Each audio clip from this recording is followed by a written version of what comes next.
德国人到底有多恨犹太人？这个纳粹军官将犹太人种进土里，只露出头颅，然后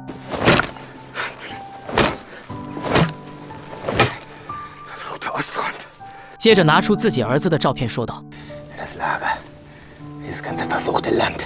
打完还觉得不解气，然后骑上自己的战马，在这群犹太人头顶乱踩。一时间，树林里惨叫连天。或许当他们将一个面包卖到50万马克的时候，又能否猜到是这种结局？这里是臭名昭著的奥斯维辛集中营，也是犹太人的地狱，因为这里的犹太人最多不会活过2周。囚犯们也必须要让自己每天看起来精神饱满的样子，一旦让长官发现有人生病或者是冻疮，立即就会被送进毒气室或者焚烧炉。马里奥和泰迪是囚犯中的抄写员，两人每天的任务就是统计犹太人的死亡人数。据统计，每1分钟内就有2人死亡，1个月的死亡人数就高达9万多人，光听数字就让人毛骨悚然。面对这些毫无人性的屠杀，他将这里的罪行都记在自己的小本上，并发誓自己一定要活着离开，将这里发生的一切公之于众。可想要逃出这里谈何容易？最后2人在狱友的帮助下藏到了地洞里，狱友立即盖上木板，然后在周围撒下一些不明液体，接下来就是等待，等到德军松懈的时候才有机会逃跑。到了晚上，长官开始清点人数，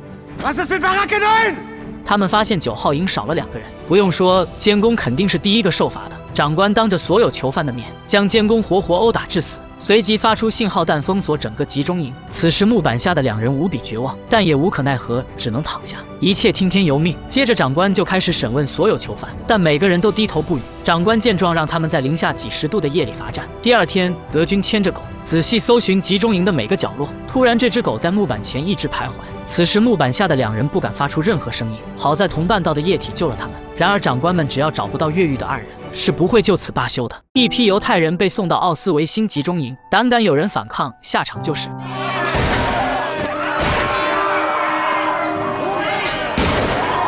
不久后，遍地都是犹太人的尸体。躲在木板下的2人看到这一幕，已是无比的绝望。9号营因为2人的越狱，已经被罚站了整整1晚。即便如此，也没有一个人供出他们。此时，一个囚犯只因打了个喷嚏，长官见状，直接把他拖到一旁的巷子。没想到此时的囚犯竟然还敢反抗，上去直接将长官扑倒在地。但这种反抗并没有什么用，依旧逃脱不了被杀的命运。趁着夜色，马里奥和泰迪从坑内爬了出来，2人一路爬到铁丝网旁，趁着哨兵回去休息了，他们穿过了铁丝网，仅仅是一个铁网之隔，一边是天堂，一边就是地狱。费尽千辛万苦，2人终于离开了这恶魔般的集中营。为了避开德军的追捕，他们白天将自己隐藏在草地里，到了夜晚才开始赶路。即使腿部已经开始溃烂，但他们仍然一刻也不敢耽搁。就在即将要跨越边境之时，才发现德军已将这里封锁。这下怎么办？2人只好绕行更远的山路。在2人短暂休息之时，不远处突然传来脚步声，男人赶紧抄起石头，打算危机时刻直接上去拼命。没想到意外发生了，这个男人已经3天没吃饭了，因为他刚从奥斯维辛集中营逃了出来。此时的他饥寒交迫，突然不远处传来脚步声，男人赶紧抄起地上的石头，打算危机时刻直接上去拼命，可还是被女人发现了。几人对视了几秒后，女人就看出了2人是逃犯。让人没想到的是，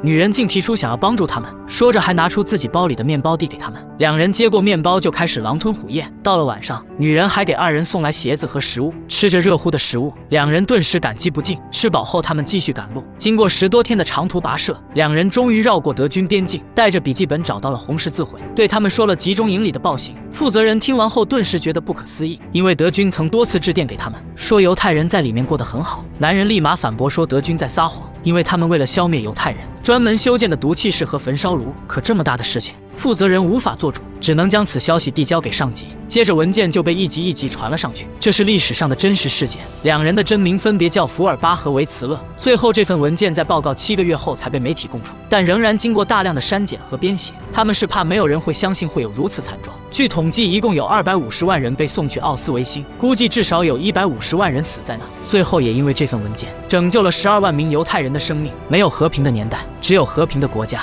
很庆幸我们生活在一个和平的国家。好了，今天的故事就到这，我是用心，我们下期见。